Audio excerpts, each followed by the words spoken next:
नमस्कार, मी वंदना बोलत आहे. वंदना रेसिपीमध्ये आपल्या सगळ्यांचं स्वागत आहे. मी आज केक बनवणार आहे. त्याच्यासाठी मी रेडीमेड केकची पावडर घेतलेली आहे. ते मी 1.25 कप पावडर घालणार आहे. 120 मिली मी पाणी घेतलेलं आहे. 30 मिली तेल घेतलेलं आहे आणि 4-5 थेंब व्हॅनिला एसेन्स घेतलेला आहे. हे बघा, ह्या कपाने मी 1.25 कप पावडर व्हॅनिला घेतलेली आहे आणि आता मी ह्याच्यामध्ये पाणी घालत आहे. तर पाणी लागेल ना तसा घालायचा.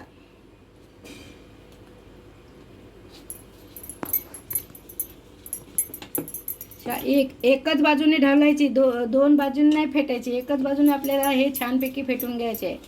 पाणी हा 1 कपभर घेतलेला आहे, तो तेवढा नाही लागणार आपल्याला. जसं लागेल ना तसं आपण घालायचं त्याच्यात. हे बघा, मी 1 कप पाणी घेतलं होता, त्याच्यातला 1/2 कप पाणी राहिलेलं आहे. आणि आता मी ह्याच्यामध्ये हा 30 मिली तेल घालत आहे आणि हा व्हॅनिला एसेन्स 4 ठेवायचे. आणि आपल्याला एकाच बाजून हलवून घ्यायचं आहे, उलटा सुलटा नाही फिरवायचा. एक बाजूनेच घ्यायचं. का? कारण आतमध्ये बबल येतील ना, ते छानपैकी फुलले पाहिजे म्हणून. 2 बाजून फेटलं ना तर मग ते बबल चुडले जातात. हे बघा, मी कढई 10 मिनटं गरम करायला ठेवत आहे आणि हा कुकरचा भांडा घेतलेला आहे. त्याला आतून तेल लावलेलं आहे आणि बटर पेपर घातलेला आहे. आपल्याला ह्याच्यात केकचं मटेरियल घालायचं आहे. आता हा 10 मिनटं गरम करायला ठेवत आहे झाकण घालून. हे बघा, आपला फेटून झालेला आहे. असा छानपैकी फेटायचा. असं हे पडले पाहिजे, रिबीन अशी पडली पाहिजे. अशी छानपैकी रिबीन पडली का केक छान होतं. आता आपल्याला हे डब्यात घालून घ्यायचं आहे.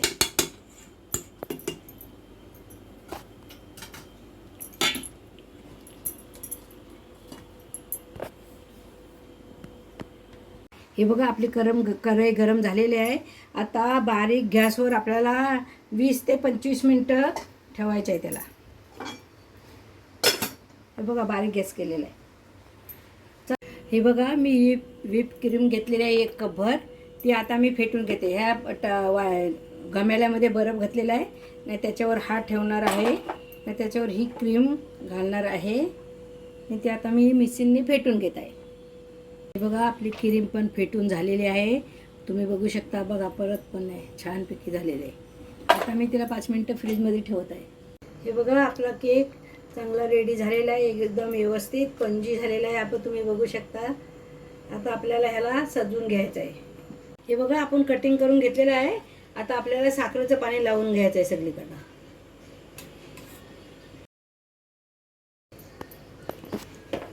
हे बघा, क्रीम फेटवलेली आहे, त्यात आपल्याला लावून घ्यायचे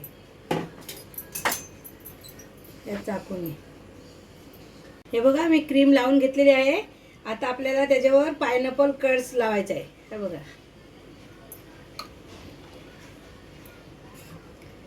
सजावटसाठी. ह्याला हे लावून घेतलेलं आहे पायनॅपल कट्स. खाली क्रीम लावलेली आहे, वरती पायनॅपल कट्स. आणि आता आपल्याला हा दुसरा पेस्ट ठेवायचा आहे त्याच्यावर. आणि आता आपल्याला त्याच्यावर पुन्हा साखरेचं पाणी घालायचं आहे, लावून घ्यायचं आहे. सगळीकडे लावून घ्यायचा थोडा थोडा करून. आणि नंतर आपल्याला पुन्हा क्रीम लावायची आहे त्याच्यावर. हे बघा, आपला केक तयार झालेला आहे.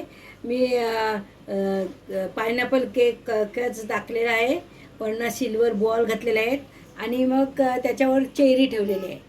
तुम्हाला माझी रेसिपी आवडली तर माझ्या चॅनलला लाईक करा, सबस्क्राईब करा, बेल आयकॉनला क्लिक करा.